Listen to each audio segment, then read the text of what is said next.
யாரிடத்துல வெக்கம் இருக்குதோ, யாரிடத்துல வெக்கம் இருக்குதோ அவருடைய துவாக்களை அல்லாஹ் அங்கீகரித்துக் கொள்வான். வெக்கம்னா என்ன? ஆடைய முழுசா மூடுவது ஒரு வெக்கம். இன்னொரு வெக்கம்னா என்னன்னு சொன்னா, பாவம் செய்வதற்கு அவர் வெக்கப்படுறார். பாவம் செய்யறதுக்கு அவர் வெக்கப்படுறார். ஒரு தவறான ஒரு வார்த்தையை பேசுவதற்கு அவர் என்ன செய்யறார்?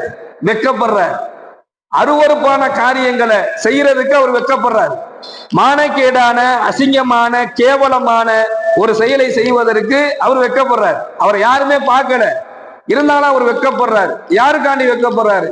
அல்லாஹ்விற்காக வேண்டி வெக்கப்படுறார். ஸல்லல்லாஹு அலைஹி வஸல்லம் அவங்க சொல்றாங்க, வெக்கம் இல்லை என்றால் நீ விரும்பியதை செய்து கொள்.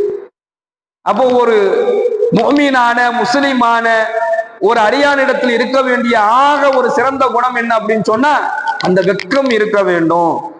இது இஸ்லாத்தினுடைய குணம் என்பதாக சொல்லப்படுகின்றது.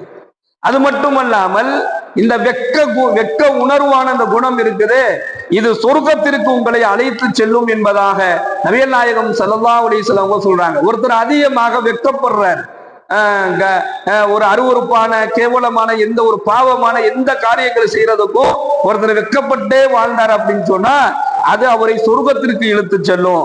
ஒண்ணு. ரெண்டாவது, அரபியில இந்த வெக்கம் அப்படிங்கிற வார்த்தைக்கு ஹயான்னு சொல்லுவாங்க. ஹயா அப்படின்னு சொன்னா வெக்கம் அப்படின்னு அர்த்தம்.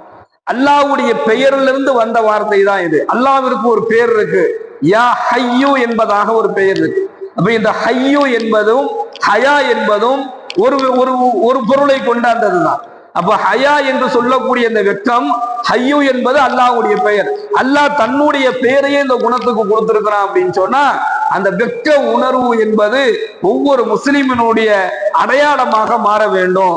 மேலும் ஸல்லல்லாஹு அலைஹி வஸல்லம் அவங்க சொல்றாங்க, நீங்கள் வெக்கமுடையவர்களாக